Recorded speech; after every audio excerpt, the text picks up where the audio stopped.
Nacho. We are looking at Unit 12 in this video, so let's jump on in.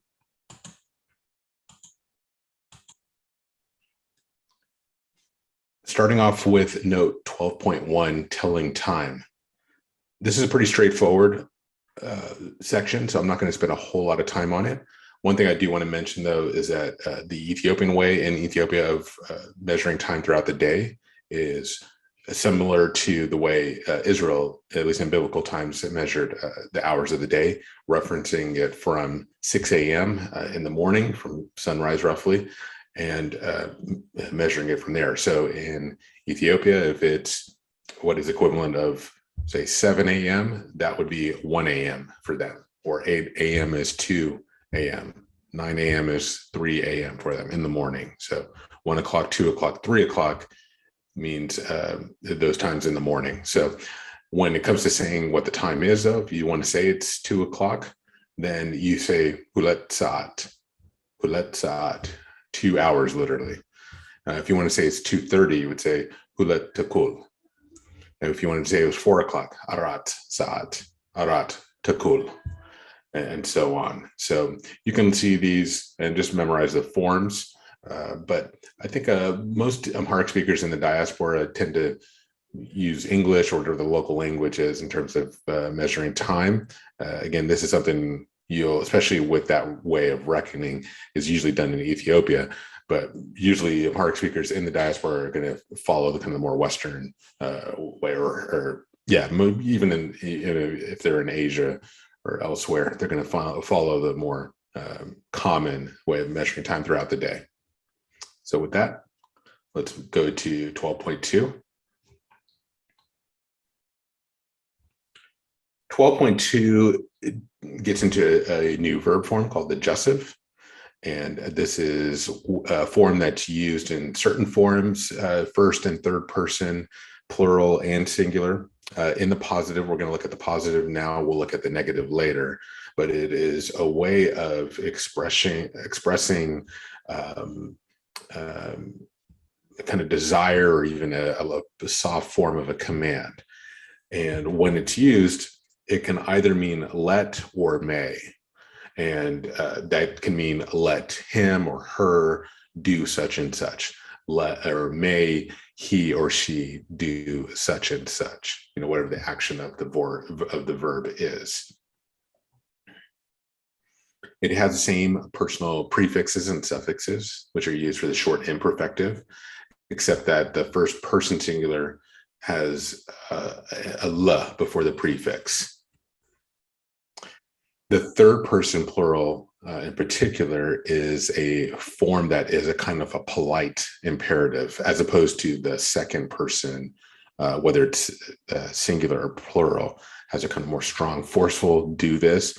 The third person plural form is a more softer kind of request, something you would say to someone in a polite setting. And on the page of 138, or excuse me, 137, you see how those vowels are distributed. And we've seen that in other verb forms, and between the imperative or the infinitive and other forms conjugated. Again, look at the way that the consonants are distributed, and you can see how to construct these verb forms. So again, it's not necessarily something you need to memorize, but you'll recognize how that transition happens. So as you can see with makfet, to open, likfet is the first person singular. Yikfet, tikfet are third person singular forms for the masculine, feminine. And then you have, for the plural, you have nikfet, first person plural, and then yikfetu for the third person plural, or which can also be a polite imperative.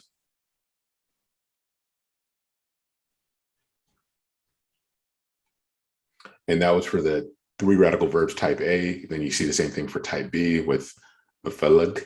Again, looking at the pattern and just noticing how these get distributed. Again, you're looking at these 1, 2, and 3 refers to the consonants. There's 3 radical verbs, so there's going to be 3 consonants, and then you can see how the vowels are distributed. And then once you have that, you have the basic stem, and then all you have to do then is add in prefixes based on the person and the number, whether it's first or third person, or whether it's singular or plural.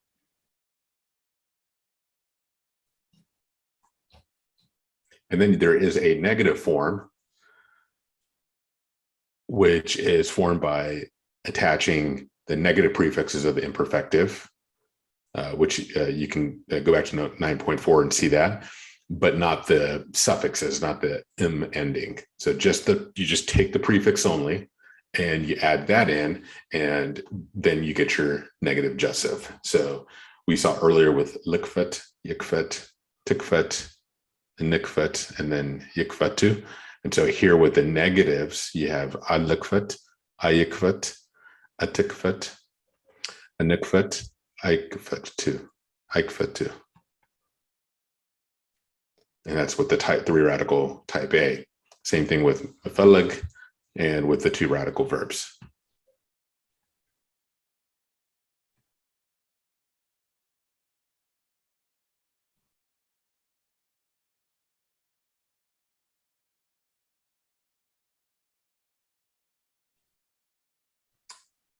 That'll cover it for 12.2. Now let's look at note 12.3, the imperative. And the imperative obviously here is more direct command, second person. It could be plural or singular. Obviously in the singular, it can be masculine or feminine.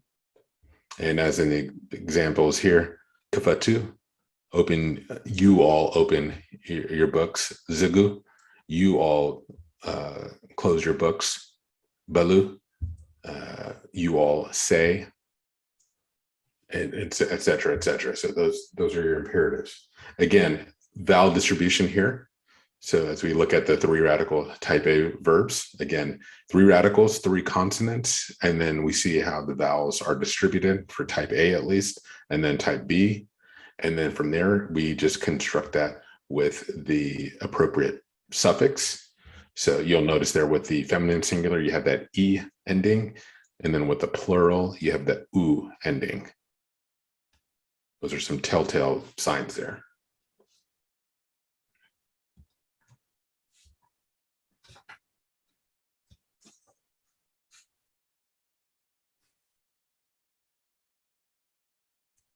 And something else to note too is here on page 141, it points out that the imperative only occurs in the affirmative.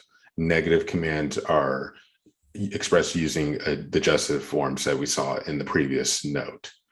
And then there's also this irregular verb form for the imperatives, for the verb mumtat, to come. This is a command that you give to tell someone to come to you. For a male, it will be na. For female, ne. And then for a group, nu. And this is just to mean, hey, come towards me, come here to where we are. Physically, we want you to come wherever you are and physically come over to where I am. And so that's how that means, whether it's for the singular or plural. Yimtu is that polite, why don't you guys come over? It's kind of a polite form or something, maybe with a group of people that you can use. But this table kind of shows nicely in which form to use. So it might be a good reference. In the affirmative, again, imperative in the second person, but Justif in the first and third. Whereas in the negative, we're always going with the Justif form. So remember we take that the Justif forms and then add those negative prefixes from the short imperfective that we learned in note 9.4 in unit 9. Then it takes you into a review of the verbs that have been introduced up to this point. And that's always good to look at. It's a nice table too, especially giving you the different forms and the different columns. And again, you can just kind of see how that transitioned from the perfective to the infinitive to the imperfective, imperative, and Justif.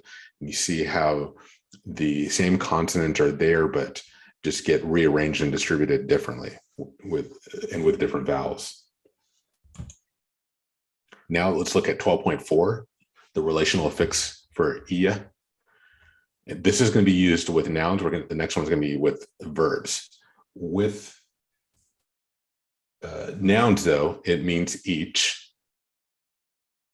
And with the ba prefix, refers to a repeated sequence, something that's being repeated. And then there's an alternative form where you just repeat the word itself. So just to start off, looking at the example forms here, you see in the first sentence, biya gizo, every time. Wadiya betacho, each to his own house. So each there. But when you have the ba prefix, bayakanu, that signals it can mean each day, but it kind of connotes more every day. So it's kind of like the difference in English between every day versus daily. Daily kind of suggests something that's happening over and over and over again. It's being repeated. Another way of doing that, as you'll see in the paragraph, is you can just say the word for day, gun, and just say it repeatedly, gun.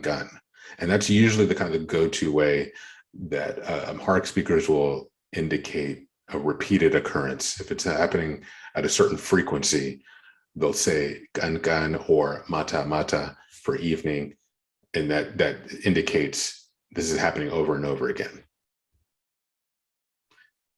Now, 12.5 is the same relational prefix as before, iya, but it's being now used with verbs, and it means while.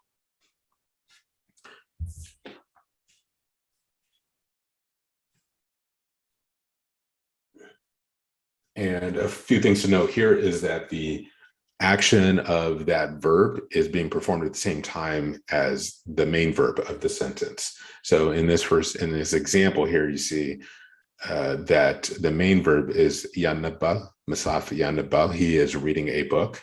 And so the relational phrase there, sijara iachasa, is while he is reading, he is smoking. While he is reading, he is smoking a cigar or cigarette. So it's going to always be referenced to the main verb. So you'll see here, it's either in this imperfective form, or it's going to be in this more past tense form of yanab that we saw in a previous section, a previous unit in the past. And so there, it's obviously while he was reading, he was smoking. And the way that this is constructed, you have iya, but you will also, or it's actually scratch that.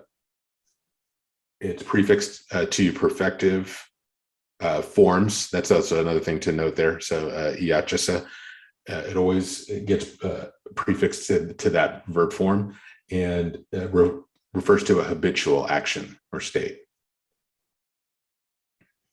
As in that next example here, usually visits his parents and comes back.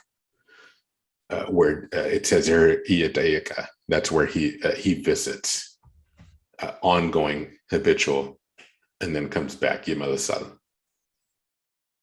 It can also mean although or in spite of. So in this next sentence down at the bottom of page 144, Timirtun matnat yafalaga. So although he wanted to study, what a cinema bateda, he went to the movie theaters.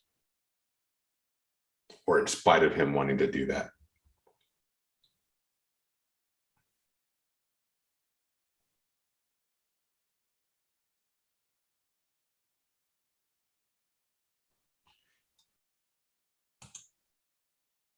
Now let's look at note 12.6. Here we're looking at the relational effects or prefix se, which means when, while, or as. This is attached to short imperfective forms. So in the that first example, Sihon, you can see there it's in that short imperfective form. In the examples down below, Saya, when I see you, male. Sitanib, while you were reading. Sifalik, while he was looking. Siyamata, when he brings. So it's attached to that short imperfective form. It can be prefixed to the negative imperfective, which means before, without, or unless. So down here, we can see it's attached there to that negative imperfective, that aimata, which means he didn't come. And then you have the sa with the part dropped off. So saimata, salagin, salbala. So you see that prefix attached to the negative short imperfective.